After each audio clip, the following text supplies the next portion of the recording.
आज का रात्रि क्लास है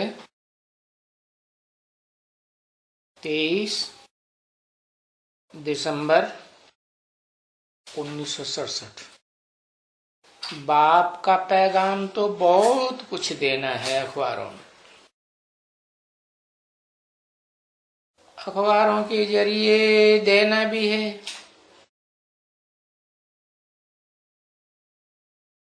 कोई समय आएगा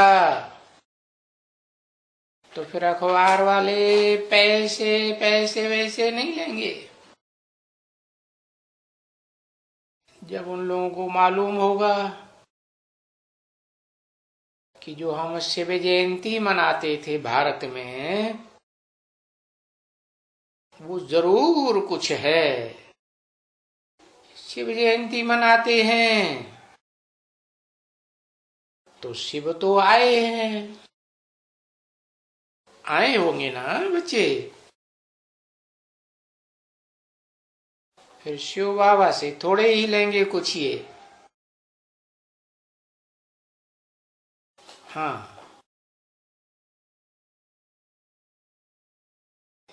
ये तो गरम है थोड़ी ज्यादा।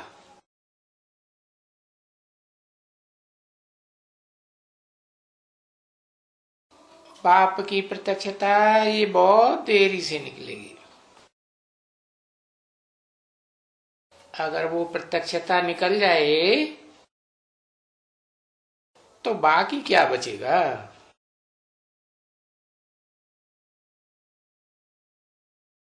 और प्रत्यक्षता भी तो नंबरवार होगी ना, कि 500-700 करोड़ को एक साथ हो जाएगी है। हाँ, पीछे तो बहुत ही आ जाएंगे। जैसे बाहर से पोप आते हैं तो देखो कितने लाखों जाकर के वहां ठहरते हैं जहां वो आते हैं।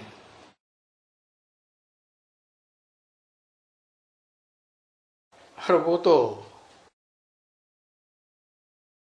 अनेक धर्मों के बीच एक धर्म का पोप।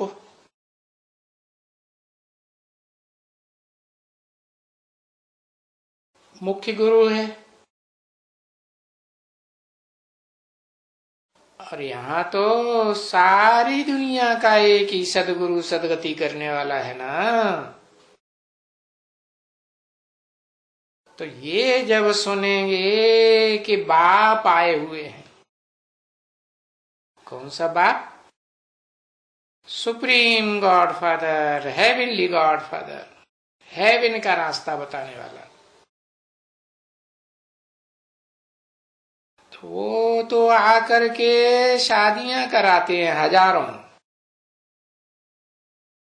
पोप आते हैं ना तो शादियां कराते हैं। और ये क्या करते हैं है? ये बाप आकर के ऑर्डिनेंस निकालते हैं कि अभी अभी क्या करना है, शादी बर्बादी, शादी करना ही नहीं है।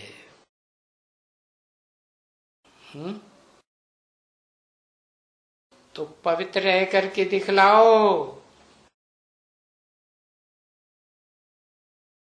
क्योंकि शादी कर लेंगे तो फिर साथ में रह करके पवित्र नहीं बन सकेंगे।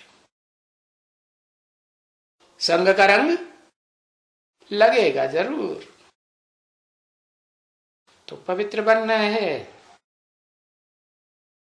क्योंकि जो रखड़ी बंधन गाई जाती है वो भी तो यादगार है ना। रक्षा बंधन अर्थात अपवित्रता से रक्षा। तो वो तो प्रतिज्ञा पत्र है सृष्टि के आदिकाल की यादगार है कि भाई बुद्धि रूपी हाथ में ये रक्षाबंधन बांधो, पवित्रता की रखड़ी। तो अभी तुम बच्चों का झाड़ इतना जल्दी नहीं बढ़ेगा। तुम बच्चों का, कौन से बच्चों का है? कौन से बच्चों से बाबा कहते हैं तुम बच्चे? हाँ, सूर्यवंशी बच्चे। तो 67 में सूर्यवंशी बच्चे थे क्या सन्मुख? ये तो 67 की वाणी है, हैं? हाँ, इमर्ज किया उन बच्चों को और इमर्ज करके बोला शिव बाबा ने कि तुम बच्चों का झाड़ इतना जल्दी नहीं बढ़ेगा। मना इतना जल्दी बढ़े, वो भी भविष्य की बात बताई, बढ़ेगा तो भविष्य में, अभी की तो बात ही नहीं। क्यों 67 की बात क्यों नहीं है? क्योंकि 67 में तो जो सूर्यवंशियों की झाड़ का माता पिता हैं, प्रैक्टिकल में पार्ट बजाने वाले हैं, उनमें कोई था या नहीं था सन्मुख? प्रैक्टिकल में नहीं था। अरे था ना, मम्मा ने शरीर छोड़ा तो मम्मा के स्थान पर कोई न कोई आती है ना, शेरनी। जंगल में एक शेर जाता है तो क्या होता है, दूसरा शेर आ जाता है। तो शेरनी, शेरनी भी तो आती है ना। हाँ, तो ये तो शेरनी है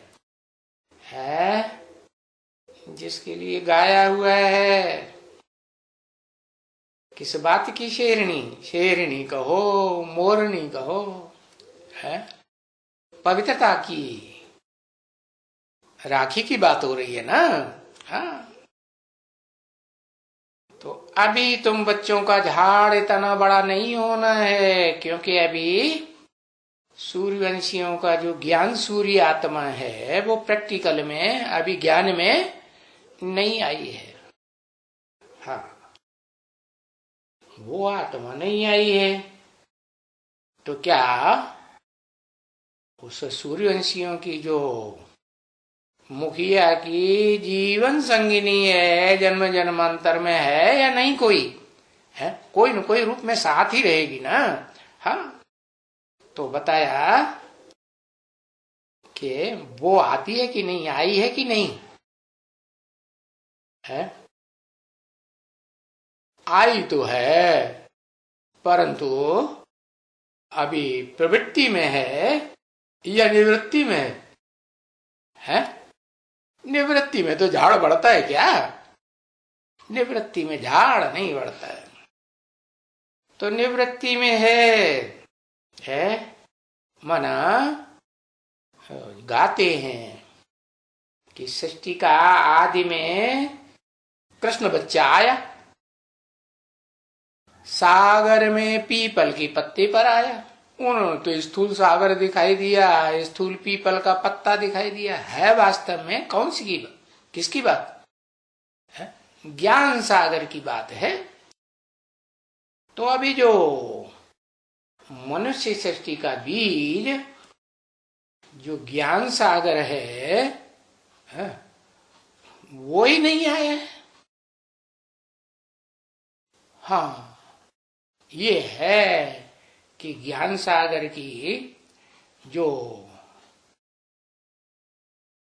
साथी कही जाती है वो कौन है? जीवन साथी मना समुद्र की भारिया किसे कहें? किसी पृथ्वी। हाँ, तो पृथ्वी भी के भी दो हिस्से हैं। कौन कौन से? एक तो आदि वाली पृथ्वी, सृष्टि के आदि में पृथ्वी का नाम क्या है? भारत है। बाद में नाम बदल जाता है जब दूसरे दूसरे धर्म आते हैं, दूसरे दूसरे उन धर्म पिताओं के लिए और उनके फॉलोअर्स के लिए भरनी चाहिए ना। फिर जनसंख्या बढ़ती है तो फिर बड़े बड़े महाद्वीप सागर से ऊपर आ जाते हैं। तो सृष्टि के आदि काल में तो कृष्ण के साथ राधा ही होगी ना। तो राधा के लिए शास्त्रों में ये लिखा हुआ है कि राधा तो कृष्ण से 3-4 साल बड़ी थी। क्या? कैसे बड़ी थी? कि वो बेसिक ज्ञान में पहले आती है? और कृष्ण वाली आत्मा प्रैक्टिकल में जो संगमी कृष्ण है वो पहले आता है या बाद में आता है? वो बाद में आता, 3-4 साल के बाद आता है।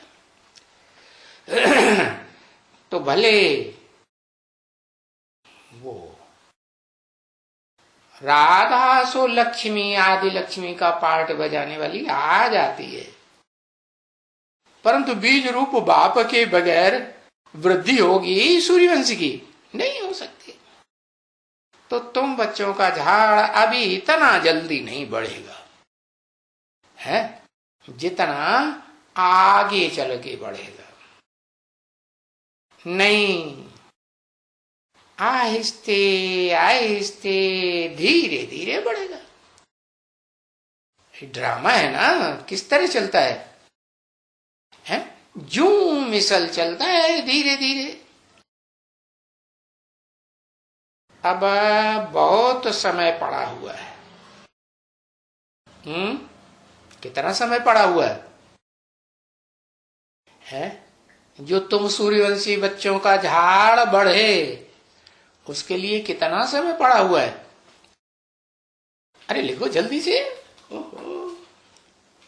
है? हाँ हाँ, ठीक है, 67 की वाणी है ना। तो बताया कि 8-9 साल तो पढ़ाई हुआ है। हाँ, तो ये कोई 8-9 बरस कम जास्ती नहीं है। इनमें कम जास्ती हो सकता है? नहीं। अभी 9 बरस लिखते हैं 67 में, फिर अगली वर्ष लिखेंगे 8 वर्ष। फिर दूसरा समय बदलेगा ना, तो लिखेंगे 8 वर्ष में। पीछे अगली वर्ष लिखेंगे 7 वर्ष में। जब न लिखेगा और 4 या 6 तो यहां हंगामा बहुत होंगे। ढेर के ढेर तभी समझेंगे, क्योंकि बच्चे तो जानते हैं। जब भारतवासियों को भी बहुत मालूम पड़ेगा, मालूम पड़ जाए कि सच सच भगवान आया हुआ है। कहां के वासियों को? है भारतवासियों, जड़ जमीन के वासियों को। है जड़ जमीन के वासियों की तो बहुत संख्या है। उसमें तो दूसरे दूसरे धर्मों को सपोर्ट करने वाले भी बहुत हैं। हिंदू, मुसलमान, सिख, ईसाई भारत में बहुत है ना। हाँ, तो कौन से भारतवासियों को मालूम पड़ जाए?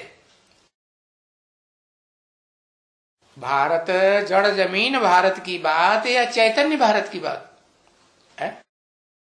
चैतन्य भारत में जिनकी बुद्धि धरी रहती है, मन बुद्धि रूपी आत्मा है, निवास करती है। हाँ, ऐसे भारतवासियों को मालूम पड़ जाए सच सच कि भगवान आया हुआ है और नई दुनिया की स्थापना कर रहे हैं। क्योंकि ये समझते हैं, सभी समझते हैं कि बाप आएंगे, है? आए करके सत्य की नई दुनिया रचेंगे। सतयुगी क्यों?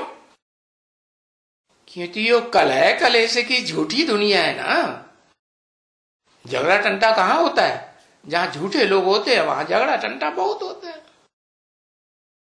तो अभी तो ये पत्थर बुद्धि है। कौन?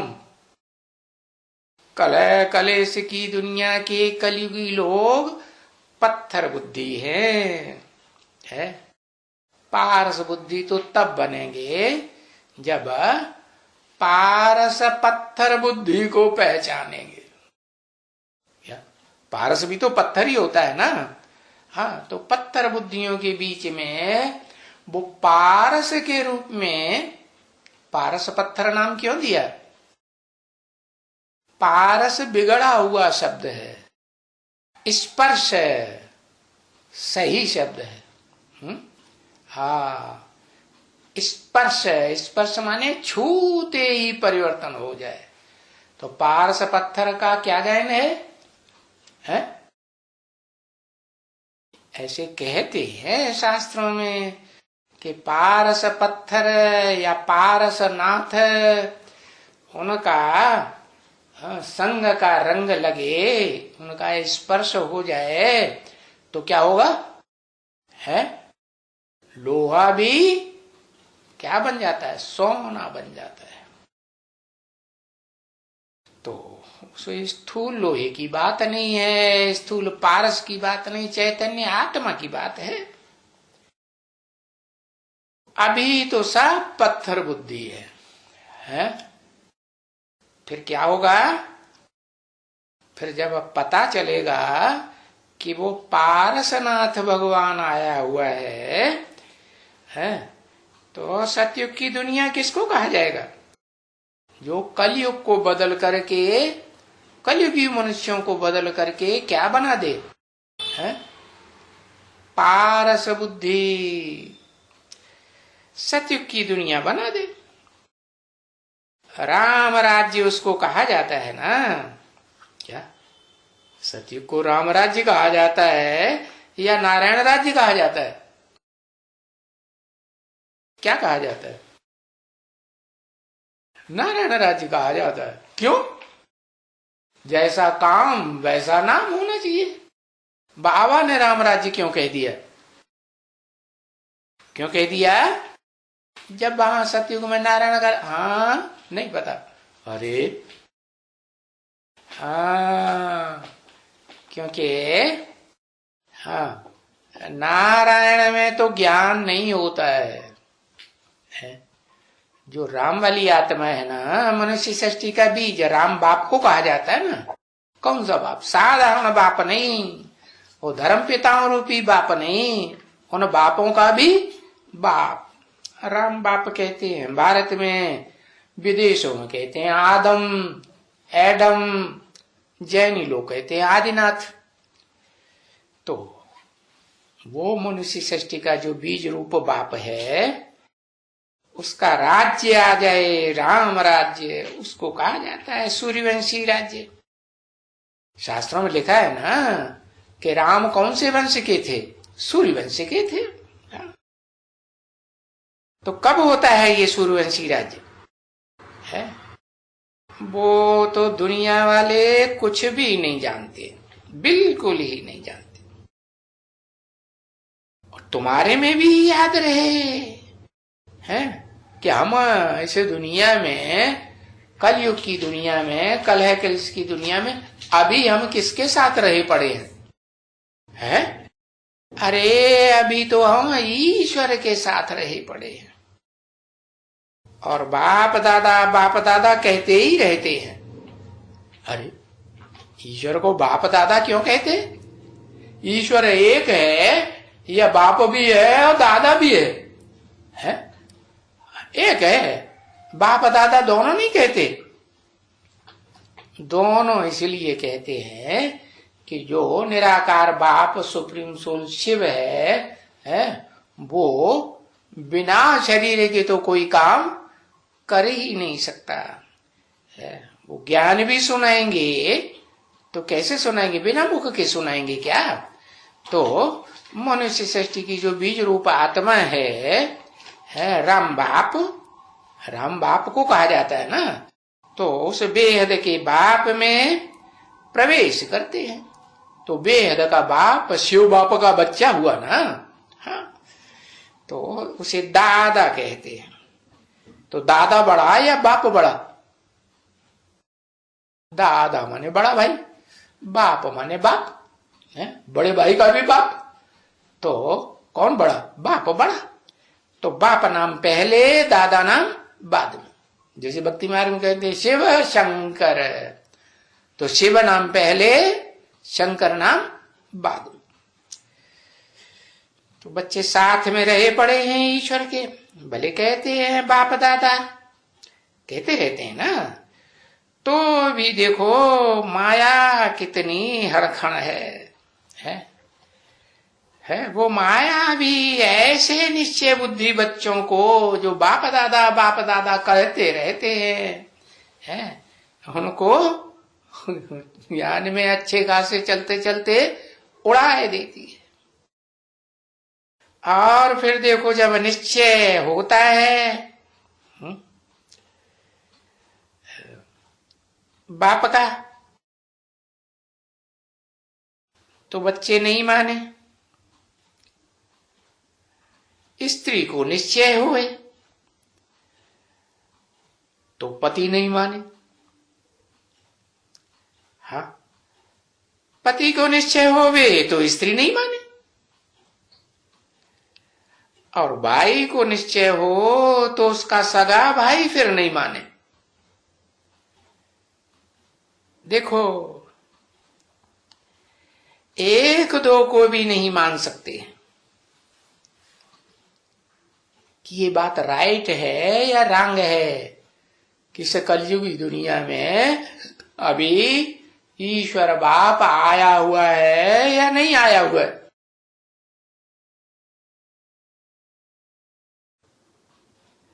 अभी तुम कितने बहुत बन गए हो,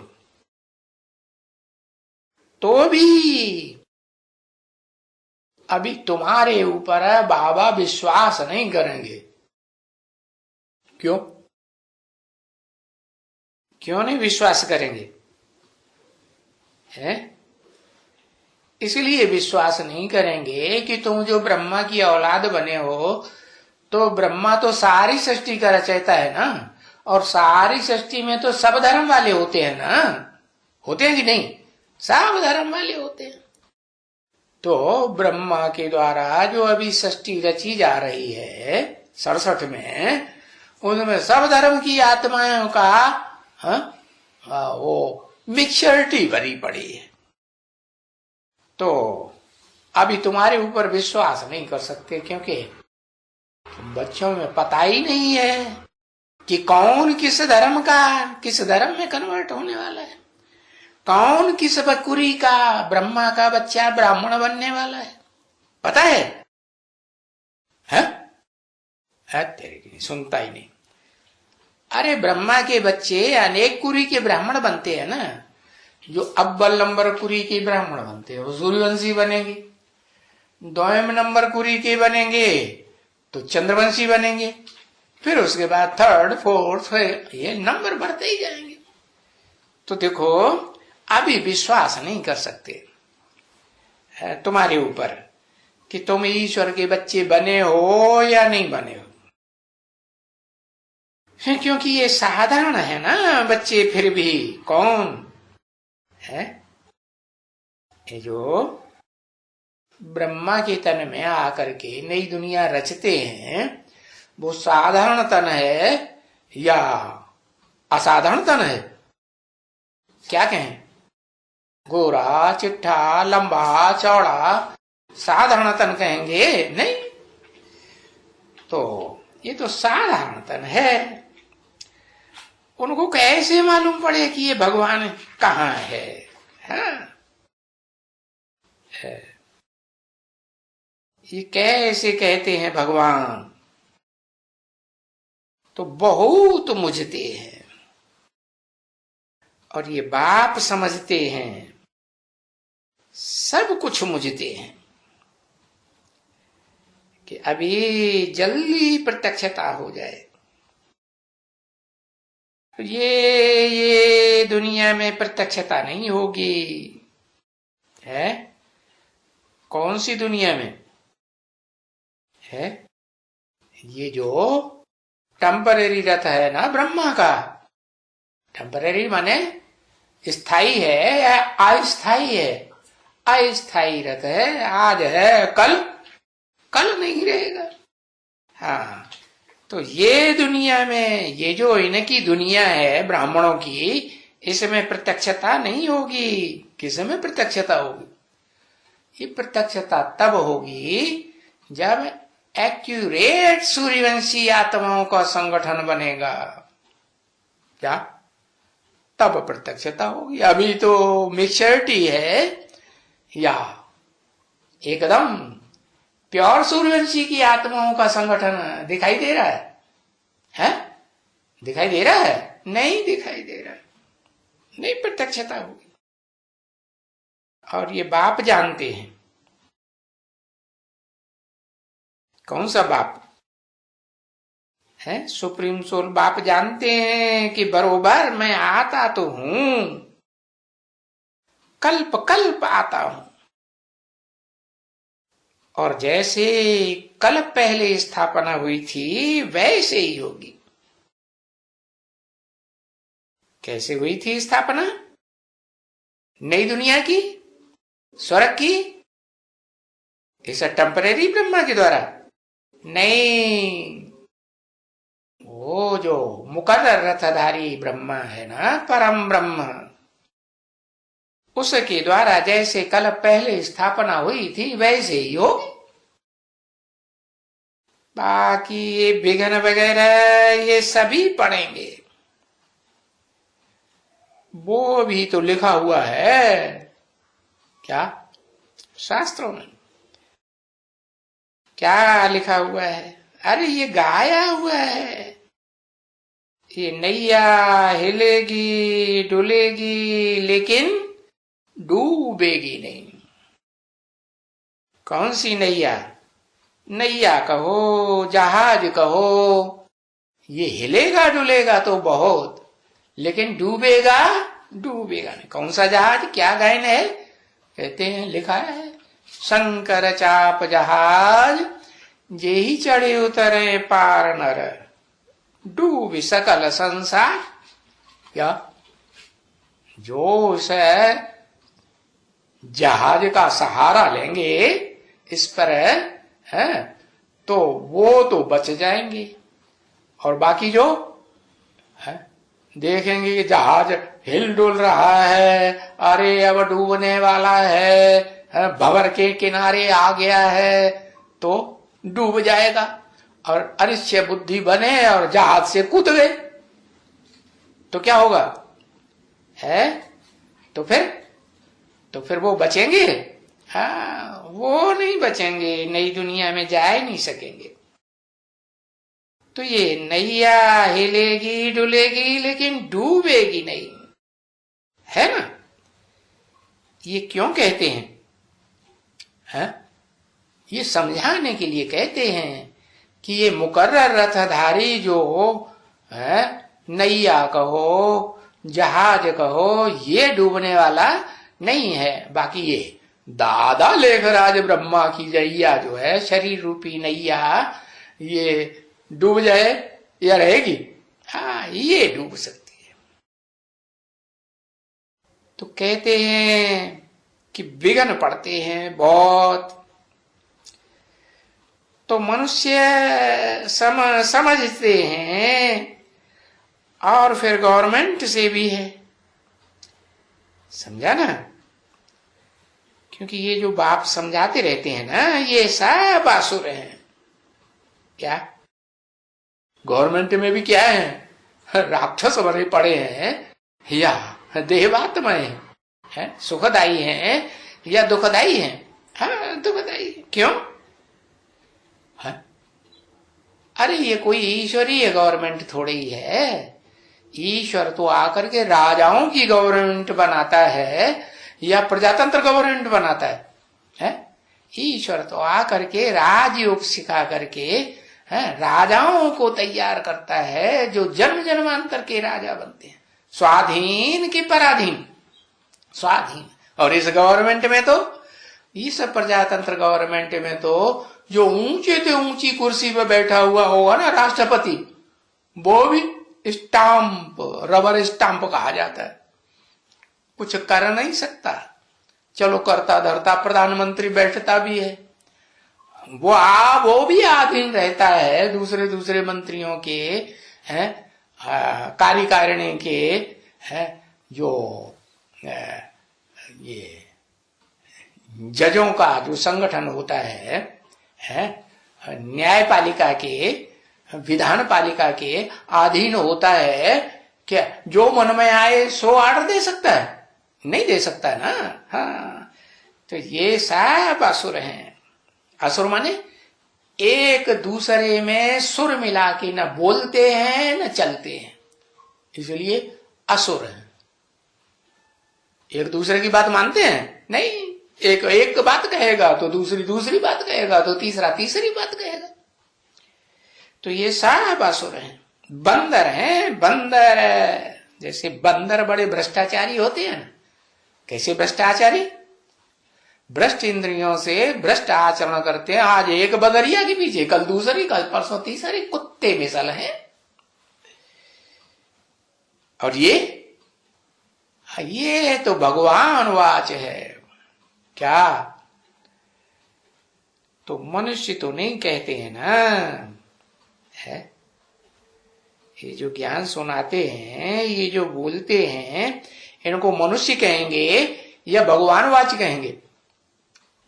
भगवान वाच है।